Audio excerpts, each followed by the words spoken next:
Okay, so here's the video on the questions or problems that we're going to tackle in factorization part 2. Okay, so let's have a look. Here we have x squared plus 3x plus 2. Now remember the first steps that we have to do again. Check, is it in standard form? So is this in standard form? Yes, it is in standard form. The standard form, remember, is ax squared plus bx plus c. Okay, so that's done. So the next thing we need to do is list all the factors of the first term and the last term. So let's do that. So the factors of the first term, right, would be 1 and 1 because there's no value in front of the x squared. And the factors of the last term of 2 is 1 and 2 rather. This makes it quite easy because the next thing we need to do after we list the factors is to cross multiply. So if we do that, we'll have 1 times 1, which is 1, 1 times 2, which is 2. And can we use 1 and 2 to get to the middle term of 3 here? Yes, we can. So then our bracket would just be 1 and 1 and 1 and 2. So it's x and 2, okay, and x and 1. So how do we get plus sign? Remember, positive and a positive multiplied together. Which one? And a negative also. But which one is it? We look here. And that's positive, and only way we can get positives is by having a positive and a positive. Okay, so this one was not as bad as in some other ones. So let's just check them again. Times x squared plus x. Always check your work, guys. It's very, very vital. And 2x plus, my pen. 2 times 1 is 2. X squared, that gives us 3x plus 2. Okay, so that's fine. Let's move on to another one.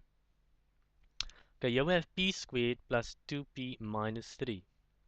Now remember our checklist, is it in the standard form ax squared plus bx plus c? Yeah, yes it is. Remember variables could be any letter, so we could have z, x, y, p. So in this case we'll have p.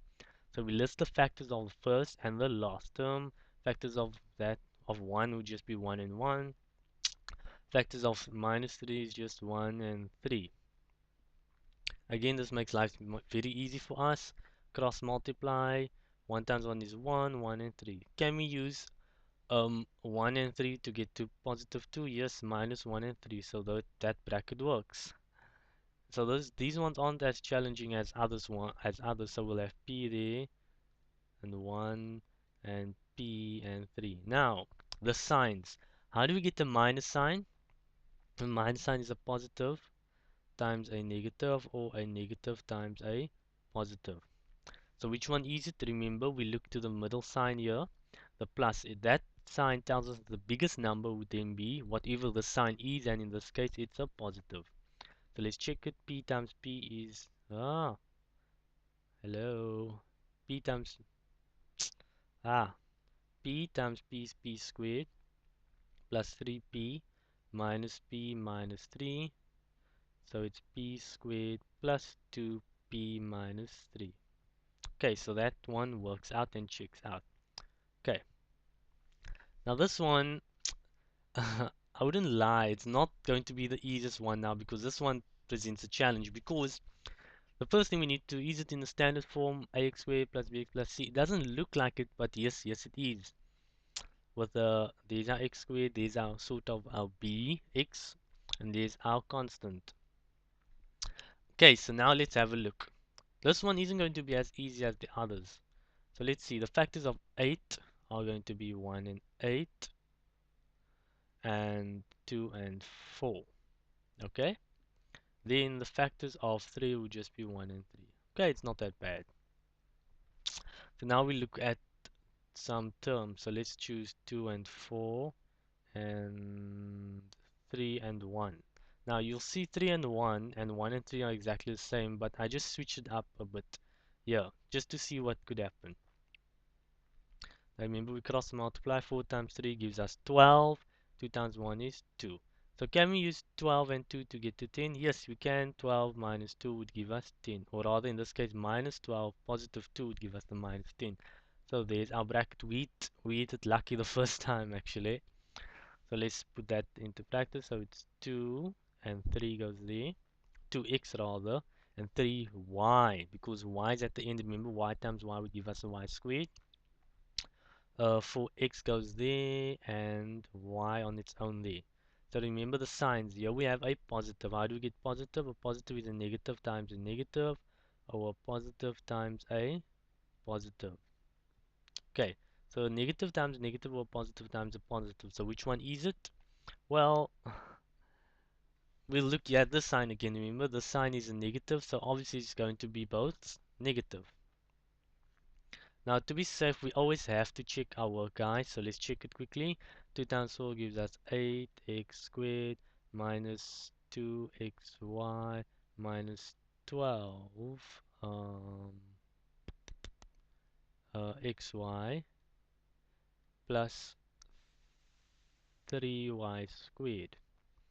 Let me just see quickly for 8x squared minus 2xy minus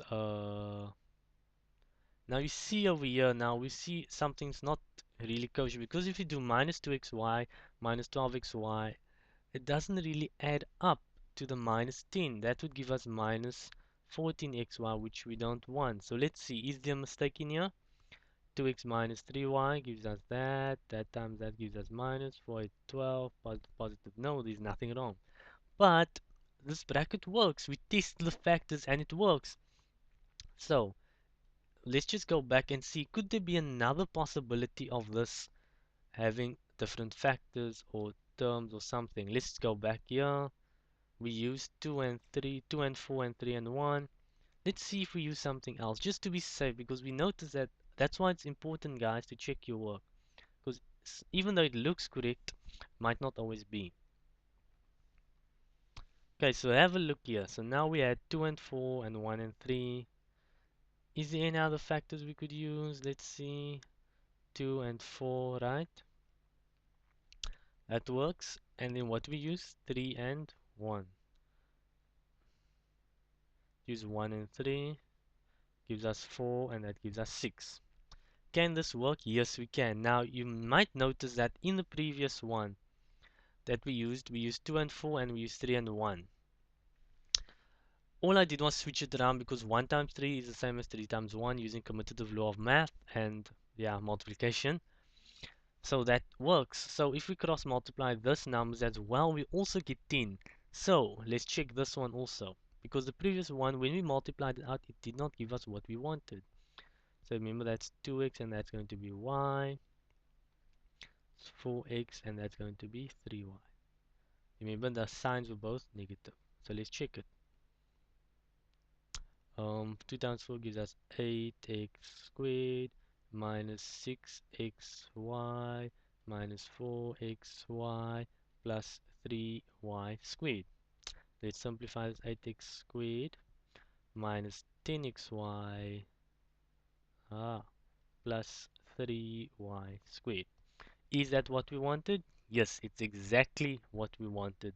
8x squared minus 10xy plus 3y squared. So guys, from this we learned that it's very, very important to check your working, right, and the things you do by always doing the opposite of it and what you're doing. So in this case, checking our work actually saved us a bit of time and things. Okay, so here's another one. This one shouldn't also be complex. Again, remember, the first thing we do is our list of factors of that. 20 to 10, 4 and 5. Let's choose pairs. I'll just choose 4 and 5. It kind of looks like it's going to be 4 and 5 can give us 1. So let's cross multiply 4 and 5. Can we use 4 and 5 to get to minus 1? Yes, we can. We can say minus 5 plus 4. So there's our brackets. 1 is just x, and then we'll have 4, and 1 and 5. That should be x. Now the sign at the back is a negative, and remember, how do we get negative, positive, and a negative, or a negative and a positive? What am I doing? I'm writing the same thing. That should be negative. Ignore this.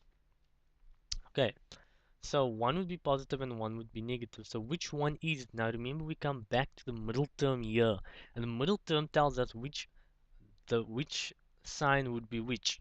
So if we look here, we'll have a minus sign, right? And remember, it will tell us that the biggest number would have this sign. So in this case, the biggest number between here is the 5. So the 5 would be negative and the 4 would be positive. Right, so let's check it again. X times x is x squared minus 5x plus 4x minus 20. X squared minus 5 plus 4 gives us minus x minus 20. And yes, it does work. That's exactly what we wanted. Okay, guys, so don't forget to, as you can see, factorization is not that bad. Well, factorization not that bad. Don't forget to like, comment, and subscribe, and share with your friends, guys. So, let's see what the next video entails.